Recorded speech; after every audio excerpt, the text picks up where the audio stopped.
Welcome to Triangle BNI. Today's show is brought to you by Oak City Tech. If you need anything to be found in the digital world these days, Oak City Tech can help you. You need a website. You need to be able to handle your social media. You need to be found on social media.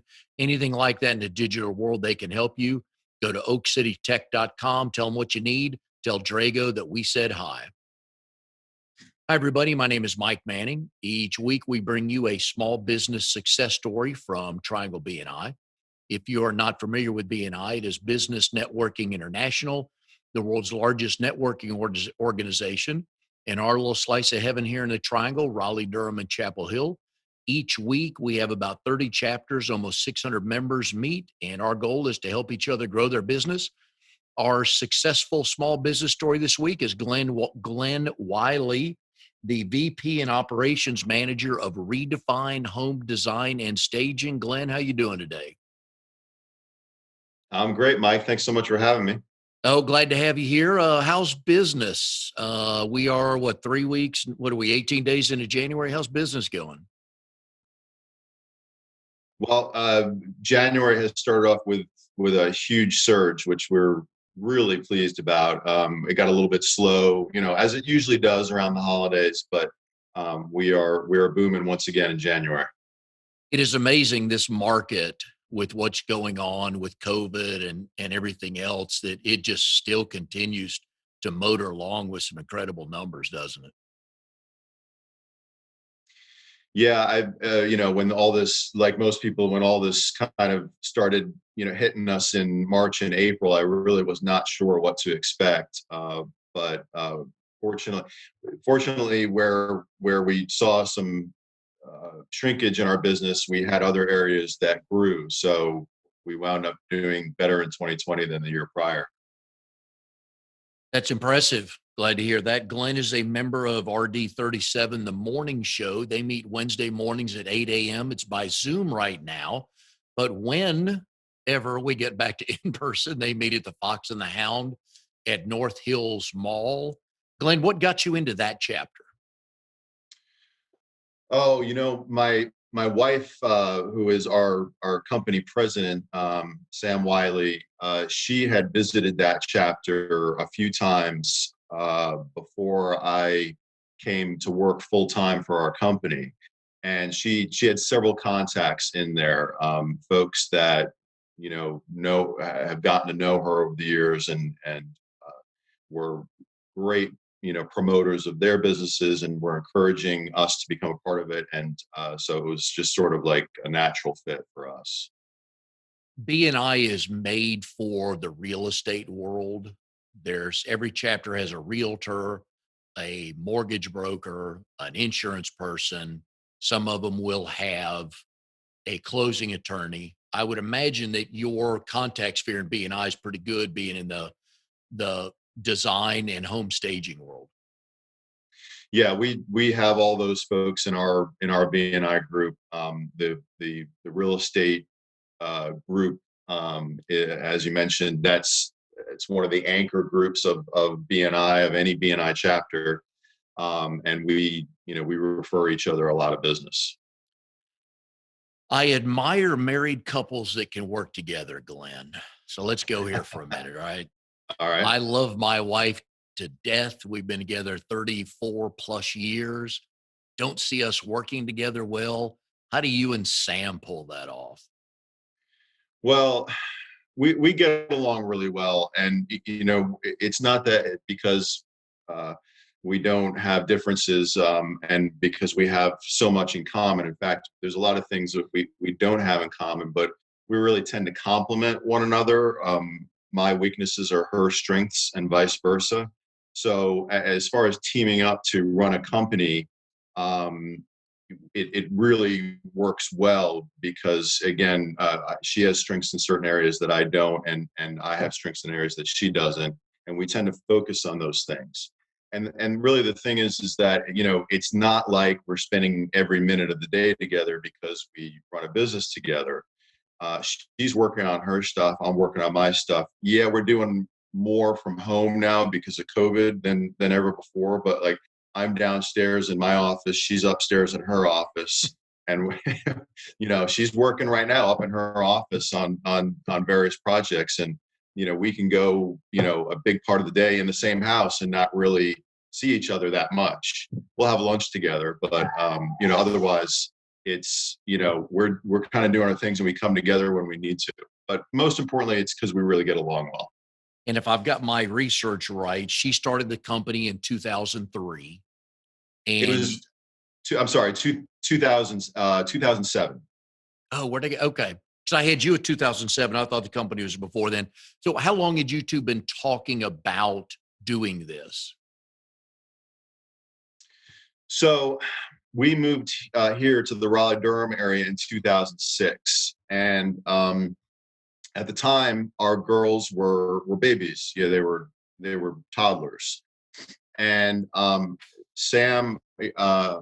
I was actually in commercial real estate at the time, and Sam was a recruiter, a tech recruiter, and she kind of gave that up. But she, even with her hands full, and both of our hands full with raising the girls, she knew that she needed something else to do, and we talked about it. And I actually went to an entrepreneurial seminar to sort of prime my thinking on what we could do, because we both are we've always been entrepreneurs, and we basically I got the idea from that we needed to start a company, and we didn't even know what that was going to be, but we came home and we talked for days about it, about we need to start a company, and what's that going to be, and we sort of made and it was something that was going to be focused around Sam, and we made a list of all her strengths and interests, and really it was the interior design thing that we kept coming back to. So, in 2007, we started the company, and it was very small at the time. And for years, it was just, it sort of just hummed along. We'd get a client here, a client there. And then in 2014, we added the staging part of it. And that's where we really started plowing a lot of money into the company, and growing it. And that's really where we got our success from. And now both sides of the business are flourishing. Do you remember your first client for the business? Oh gosh, yeah. I mean, it was probably a neighbor. Mhm. And yeah, at the time we didn't know what we should be charging, and um, we we actually went by a different name at the time, and it had the word frugal in the name, which we realized after a couple of years. We're like, this is a luxury service we're offering. We should not have the word frugal in our name, because if the word frugal is in our name, then that's the type of clients we're going to get, and that's the type of clients that we had for the first few years. And in around 2011, 2012, we started to change our approach and think, okay, this is a luxury service. We need to think that way. With Sam's eye for design, when you're at parties or with friends, does she get the, hey, can you come look at this real quick? Tell me what you think. All the time, all the time. Yeah, absolutely. So everyone wants her, and of course the comment is always, "Wow, your home must be amazing." Right now, we've actually started to invest some money into our own home, but for years we didn't spend a dime on our own home. We were building a business and too busy to be worried about making our home look like this, magazine layout thing. And so, people would say that to us and be like, yeah, no, not so much. We are starting to actually invest some money into our own home, and giving it that look that, we can be excited about and kind of show off and all that. But for years, we just experimented in our house with different colors and looks and styles and things like that, but there was never any sort of cohesive design. Now, I have two questions for married couples that own a business, and really only two. The first one is, what do you two talk about at the end of the workday, and who breaks the tie?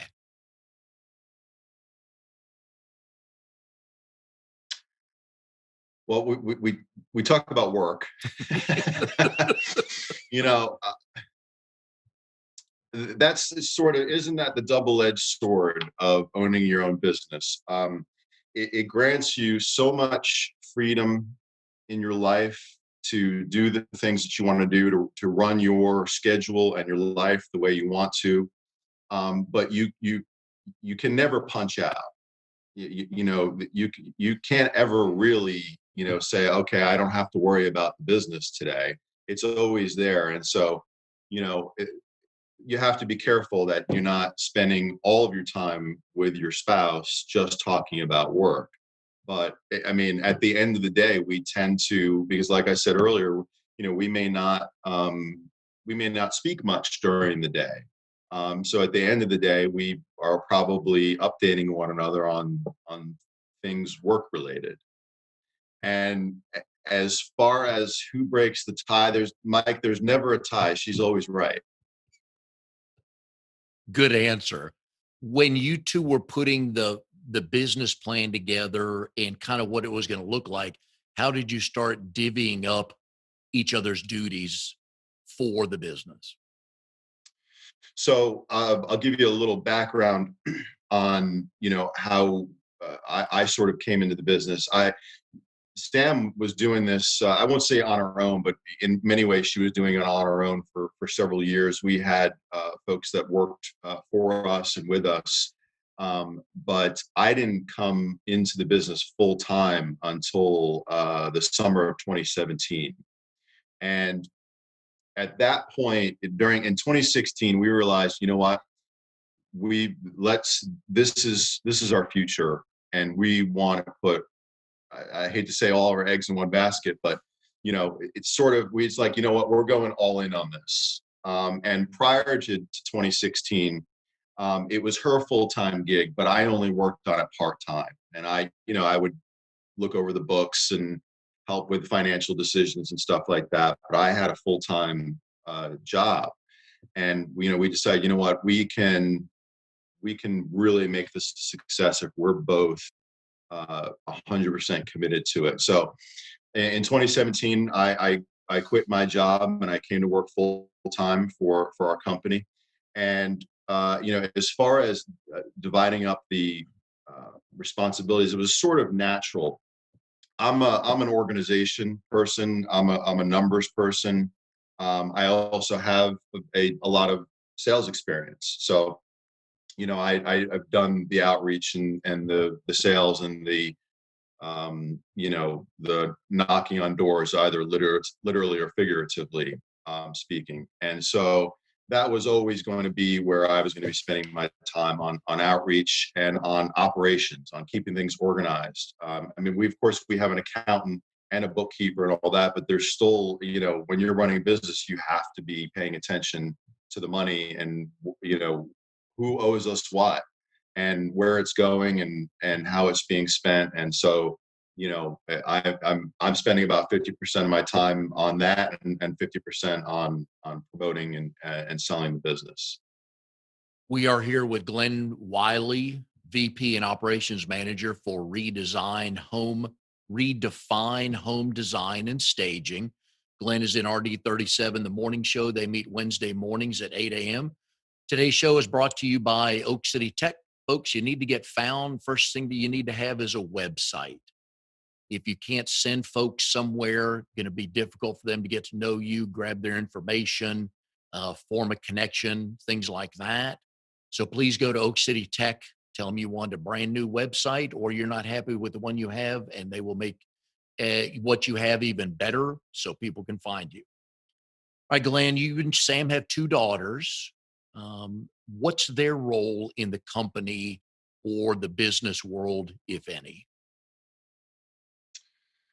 Uh, well, they're 16 and 15 now, about to turn 15. My eldest just got her driver's license. And so I would say that their role at this point is sort of taking responsibility for their own lives. You, as a parent, you spend so much time, basically running your kids' lives. Um, and, we have tried to teach them, some independence and some decision-making skills, and, responsibility as far as, taking care of things like their business school, right? And then they have extracurricular activities. And so a lot of times when they come to us with a problem related to school or otherwise, our response is something along the lines of, well, what have you done to address this problem? What are you doing to solve this? And of course we'll give them guidance in that. We're not going to leave them out on their own, but really what we need from them the most now is to grow into young adults and to take responsibility for the things that are, and we always have to check it, of course, but that's their role. They don't really have a role in the company, but they have a role in taking responsibility for the things in their lives. I tip my hat to you and Sam and parents like you, 2, 4, 8 people in the house all at once, most everybody needing a computer. How long did it take the 4 of you to figure out a routine of who's gonna be where and how you take care of different chores around the house or deadlines and meetings, things like that? Well, I think it's something you're always figuring out. um, I- it just sort of evolves, and especially with the age that they're at now, 16 and 15. They're taking on responsibility now that they just didn't have a year ago. And they're, like, for instance, my elder daughter just picked up my younger daughter, for us, and that's one less thing that we had to worry about today. She needed to be picked up at 11. I couldn't do it. My wife couldn't do it. So, there we go. So it just, a lot of it sort of evolves naturally. But they have their chores around the house that they know they're responsible for. And, we try to have dinner with them, at least, 4 or 5 nights a week. It's amazing how quickly the meals together just start to dwindle, like, because they're busy. Suddenly they're busy, they have plans. And so, but we try to make sure we're having dinner with them 4 to 5 nights a week so that we can have conversations about who's doing what and who's responsible for what. It is kind of helpful when the oldest one finally gets their license. I remember when our oldest son got his, and it's kind of a nice luxury to have in a pinch. And at least our son was always happy to go drive somewhere, even if it was to pick up his little brother. But how have you guys adjusted with COVID and the 4 of you in the house and trying to get those going? um yeah, so uh fortunately, we have, everyone has their own computer. We were fortunate enough to have that luxury. And we do have room in our house for everyone to have their own private space. And so it's been a challenge, just like it's been for everyone. Sometimes we're overloading the Wi-Fi with, I've been on a Zoom call, while Sam's on a Zoom call, while our girls are on their Google Classroom. And even with great Wi-Fi, you're taxing the heck out of it. And the dog, that someone will knock at the door and the dogs will start barking and all that, or someone has to come into the house for some reason. It's we've worked it out. It's fine, but I think we're fortunate that we can have everyone can have a computer and have their own private space. In the market like the Triangle, we just hear that the what is like the 200,000 to 400,000 range, there's just not enough inventory. Everybody assumes that you put a sign in the front yard and the house sells automatically. What role does staging play in this? And the data tells us the assumption that all houses fly off the market are not correct. Well, one of the challenges that we've sort of faced in, in 2020, and it's still a challenge this year, is that um, homes are selling really fast in this market, which is great for the sellers and the realtors. But it's impacted our, most especially our new construction business, which, up until COVID hit, was 50 to 60% of our business was new construction homes. And they can't build them fast enough, at least in this market. But, where we're really, setting homes apart is with, the resales, is with existing construction, because a lot of times these homes don't have the all the bells and whistles that you're going to find in new construction. And there's going to be flaws, and the for a fraction of the cost of uh, completely redoing your home, we're gonna come in there and stage it and really create focal points that really make the potential buyers feel like they're at home and not focus on the flaws. What usually happens to get you guys called in to stage a house? So it typically always starts with the real estate agent, whether it's new construction or an existing home. We typically are going to get a call from one of our real estate agent clients. Sometimes we'll just get a call out of the blue from someone we've never done business with because they were another agent referred them to us.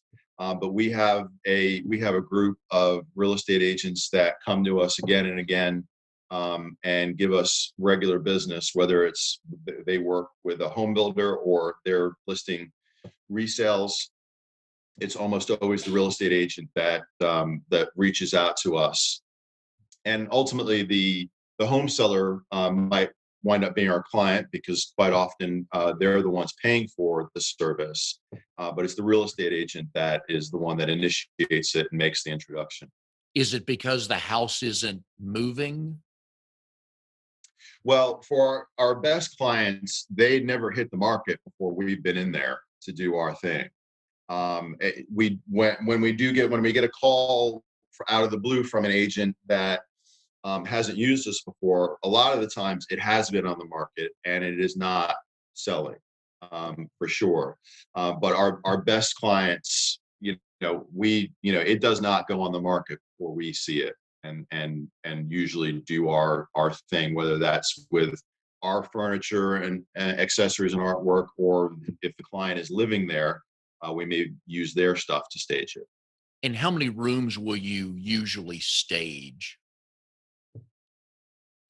So typically, we're going to do what we call the heart of the home. We're always going to do the heart of the home, and that's going to be your main living areas, the entryway into the. Typically, you're going to have the foyer, the into the family room, dining room, kitchen, breakfast nook.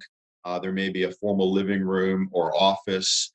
We're almost always going to do those areas, those places where people spend, most of their waking hours. And it's going to be the first rooms that a potential buyer sees when they walk through the front door.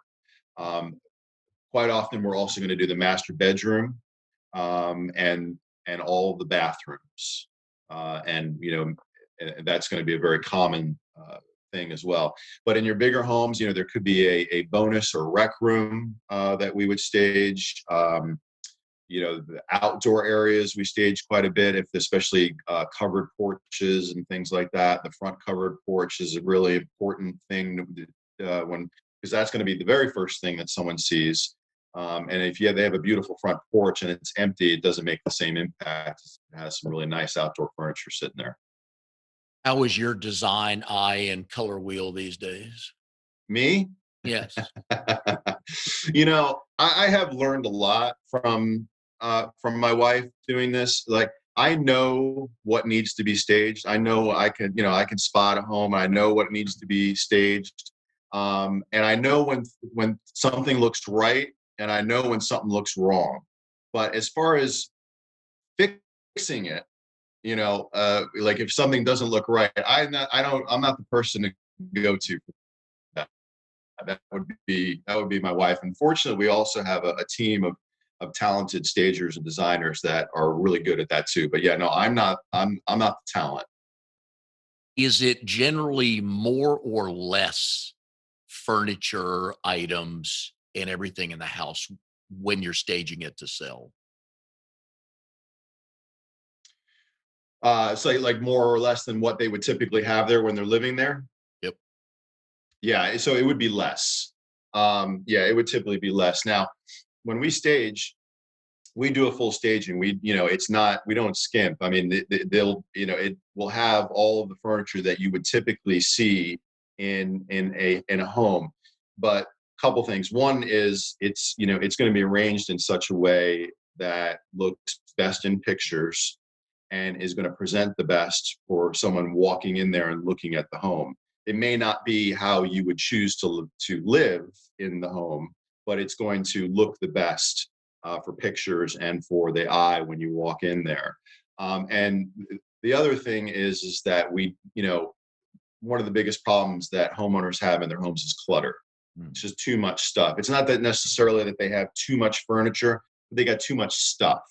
And there's just stuff everywhere. The shelves are overpacked, and there's knickknacks here and there and everywhere. And that's obviously, we're not going to have that. It's going to be tastefully staged, but it's just going to be just the right amount of stuff and just the right amount of pops of color and texture and things like that to make you feel warm and invite into the home. Where do you find the staging items that you own for houses? So we use a number of vendors. We obviously we purchase all of the furniture, artwork, and accessories. We you know for things like artwork and accessories and stuff like that, we typically are going to source that stuff locally. There's one, I'll give them a plug. There's a home called our home store called At Home, and they have locations in Raleigh and Durham.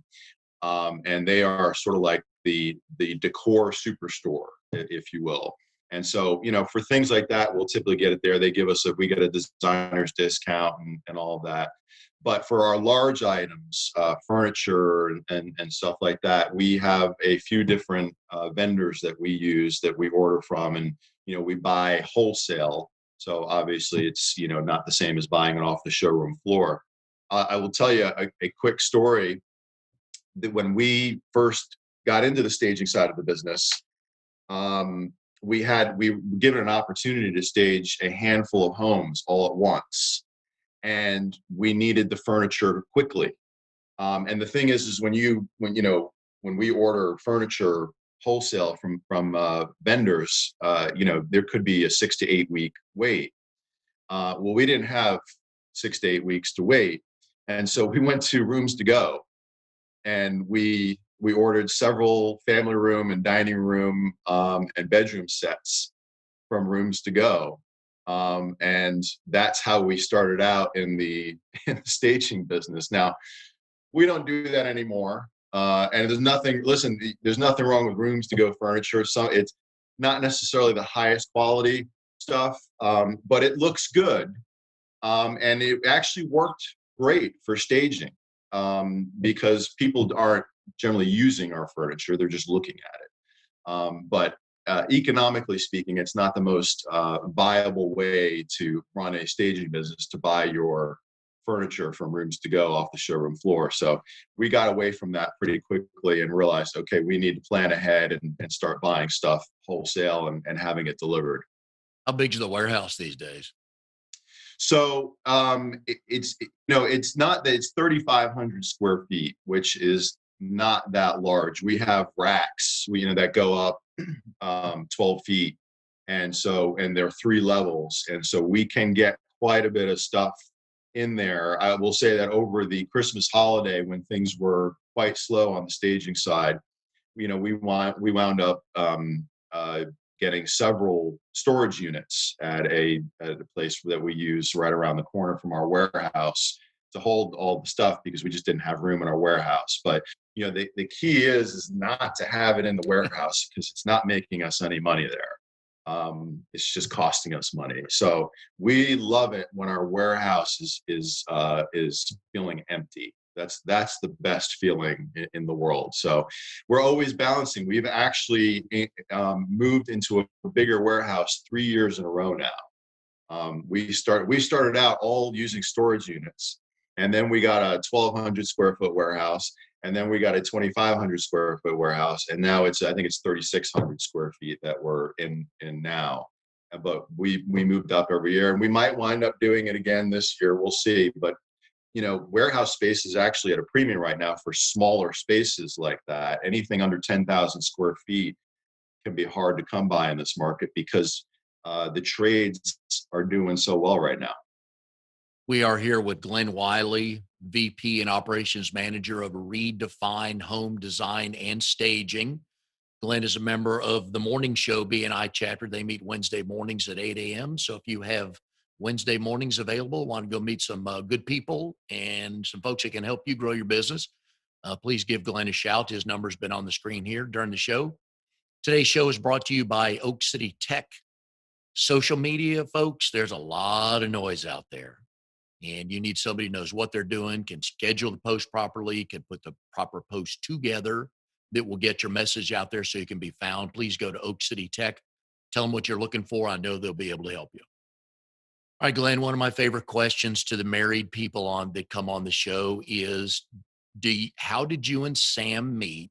And do you both tell the story the same way? Yes, we do tell the story the same way. Typically the way it goes is someone asks us, how did we meet? And she says, okay, Glenn, tell the story. I'm just like, I have that mind for recalling events and things like that. And that's not necessarily her strong suit. And I think she likes to hear me tell the story. And it's a good story. So this was, 18, 19 years ago now. At the time, my business was I was running gyms. I worked for Gold's Gym, and when we met, I was overseeing 5 clubs in the Washington D.C. area. And I was actually it was a Saturday morning. It was August the 3rd, I believe, and I was sitting at in one of the clubs in Arlington, Virginia. This was a big club that I had actually helped to build out. I was there during all the construction and all that good stuff. And I was sitting across from one of the salespeople, and I was auditing his sales book. At the time, it was all in big 3-ring binders, and we had guest cards in there, and it was all on paper. And so I was auditing his 3-ring binder of sales stuff, and he wasn't doing very well. He was a great salesperson, but he was not good at keeping his binder organized. And I liked him though, so I wasn't giving him that hard of a time. But I was like, man, this is not good. And at that moment, Sam came walking up the stairs next to where we were sitting, and I will admit, I did one of these, and I turned my head and I followed her, as she was walking to a yoga class. And the sales guy who was sitting there, his name was Mo, and Mo knew everyone, and Mo knew Sam. And he goes, do you think she's pretty? And I said, yes, I do. And he goes, Sam, come here. And he called her over and introduced me to her. And I had a crew cut at the time, and pretty quickly she rubbed the top of my head, and I said, you know what, that's a good sign. And so I asked her out on the spot, and she agreed, and we went out to dinner the next night, and we kept going out pretty much almost every night after that, and we were engaged in less than 5 months and married within a year of meeting. I see why she wants you to tell the story. One day I'd like to hear when she got called into Mo's office, what she's saying is like, oh God, who's this guy? Now, no, I think she likes the way I tell it. Oh, I'm sure she does. Absolutely. You went to George Mason. You got a BA in government and politics. Yes. What was the plan at that point with that degree? I'm not so sure there was a plan, Mike. I gotta be honest. I started out as a pre-business major, and one of the classes that I had to take for to be in the business school was calculus. And I honestly, one of the reasons I picked my major is because it didn't require calculus. Uh, so I really liked the topic, and I still do. I'm into following politics and reading about it and all that good stuff. But yeah, I don't think I necessarily had a plan when I picked that major. I thought it was interesting and it would be something I'd like to study, and it was, and I did. And your grades were okay in that? Yes, I mean, I had semesters where I had straight A's, and I had semesters where I did not. Good answer.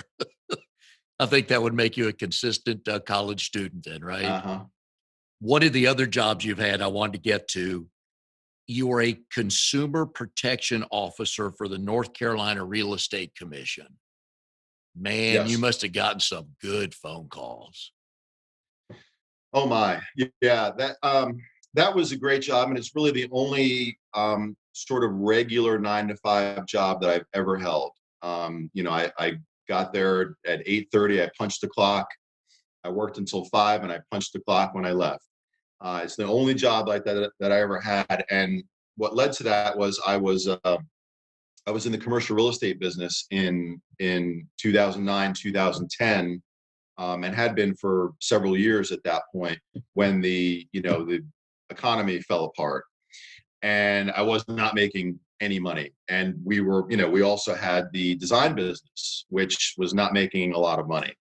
And I just decided that I needed to get a regular job with a regular paycheck. And as it turned out, my having a political science degree was helpful. It's really the only time in my entire life that it really mattered that I had that degree. And so, just to give you an idea of what the climate was like then, one of the requirements was is that you had a real estate license and that you had a college degree. And this was I applied for the job in the spring of 2010. 183 people applied for that position, for that one position.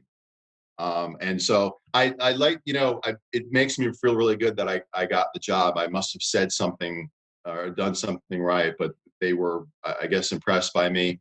And it worked out really well. I mean, I spent 7 years there, and I really enjoyed the people I worked with. And yeah, I got some crazy stories.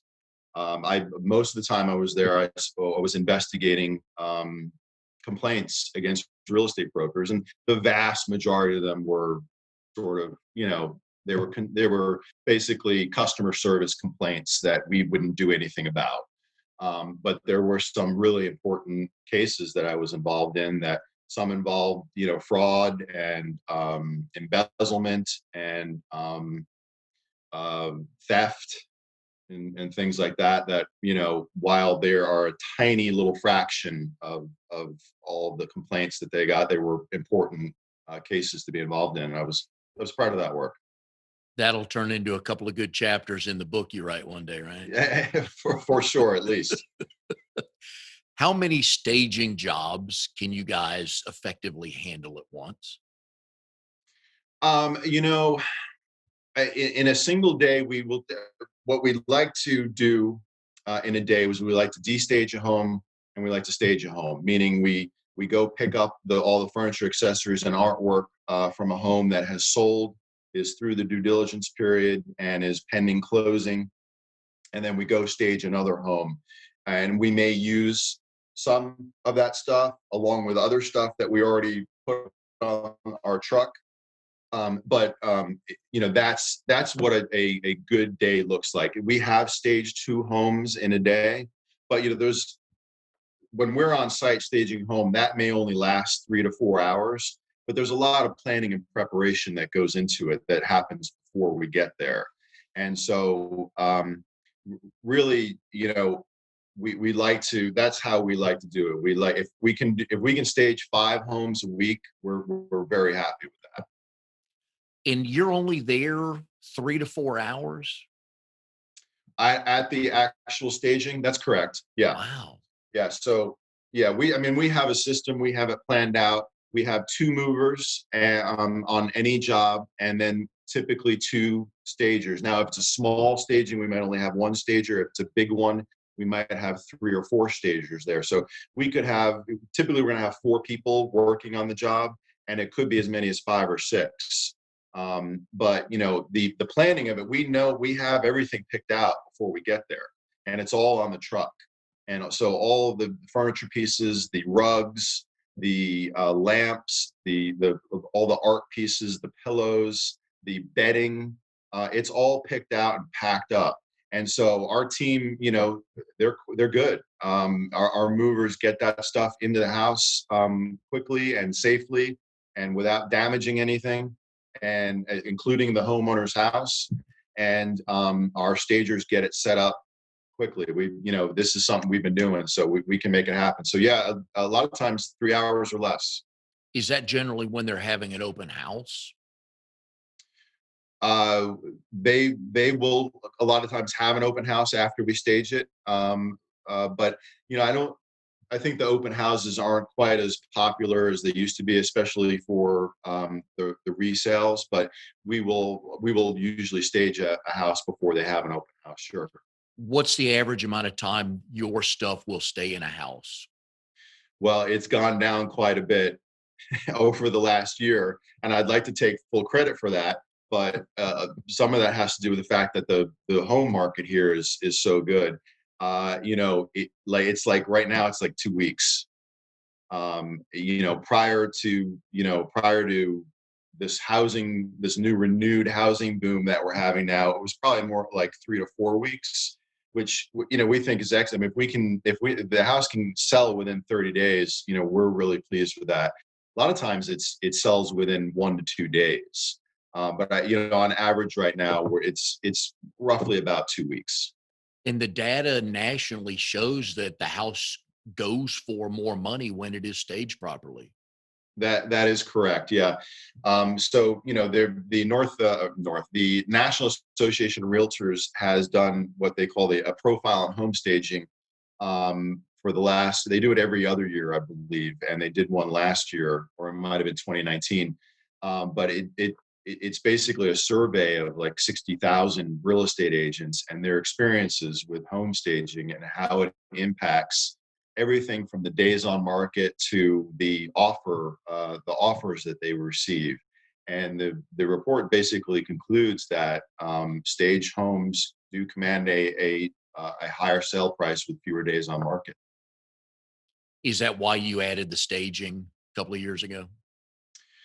Well, I'd like to tell you that it was this, highly thought out, super planned, strategy that like, this is how we're going to really, make our business explode. It probably wasn't that well thought out. It was just like, what, there seems to be a lot of opportunity here. Let's give this a shot. And when we saw the demand that we were getting, we just kept. We plowed every dime of profit and money out of our own pockets into the staging business, and it was worth it. What kind of impact has COVID had on some of your competitors?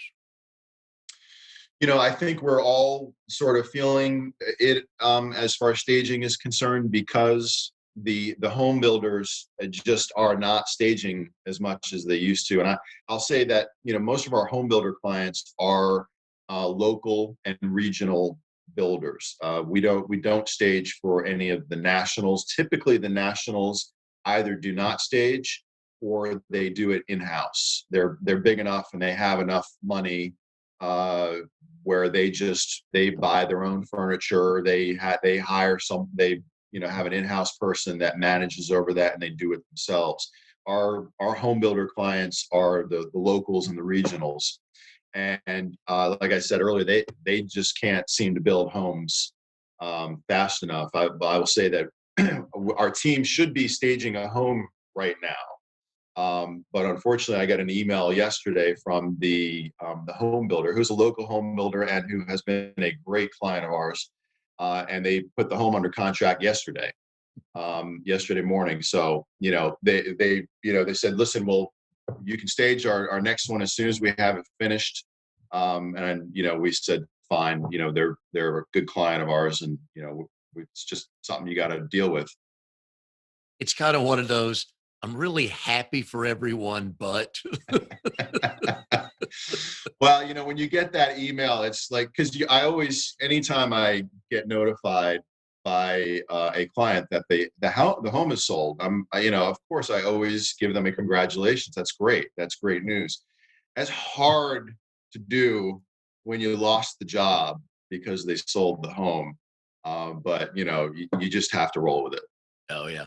Would your staff rather stage a 600, 700, 8,000, $800,000 home or a $200,000 home? Oh, that's a good question.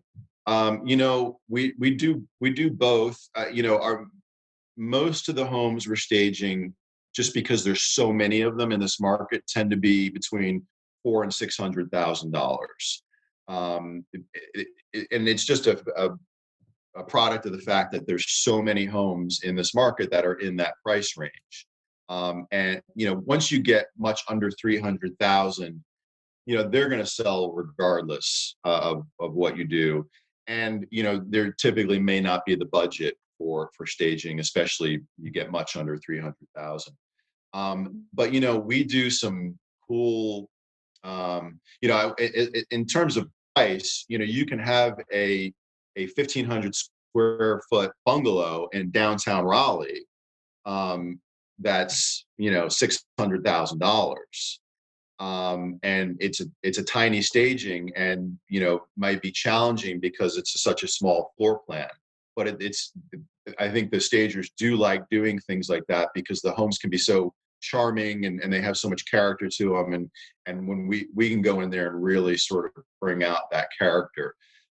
When we stage like the huge, the McMansions, a little bit more in the suburbs that go for $1 million, or somewhere around there, that are 5,000, 6,000 square feet. It's a little more cookie cutter, and it doesn't necessarily have the same level of charm, but there's just a lot more that you can do. There's so much more that has to be done for staging those homes. So I think they like doing both. Glenn, we appreciate having you on the show. Glad you guys are surviving 2020, and 2021's off to a good start. Best way to get in touch with you guys is the phone number we've been putting on the screen. Yes. Yeah. 919-280-1405. That is my direct line. I mean, my email it's hard. It's a pain to write out, but it's easy to remember. It's my first name, Glenn, with 2 N's, @redefinehomedesign.com. If you had to give one tip to a potential seller on why they should stage their house, what would you tell them? Yeah. So you only get one shot at that first impression. And the problem is that everyone knows when your home has been on the market for several weeks or months, as the case may be, and it hasn't sold, and you've been doing price drops and all that. You only have that one opportunity to wow people that first time, and people are going to know that your home has been on the market for a while when they come to see it, even if you stage it at that point. Which we still want you to do that, because the pictures are going to be so huge, and the pictures are going to be what entices the potential buyer to come see the home. But you only get that first shot at first impression. Well, wonderful, Glenn. We appreciate it. Wish the best of luck to you and Sam and the team there. And we will see everybody next time on Triangle BNI. Thanks, Mike. Really appreciate it.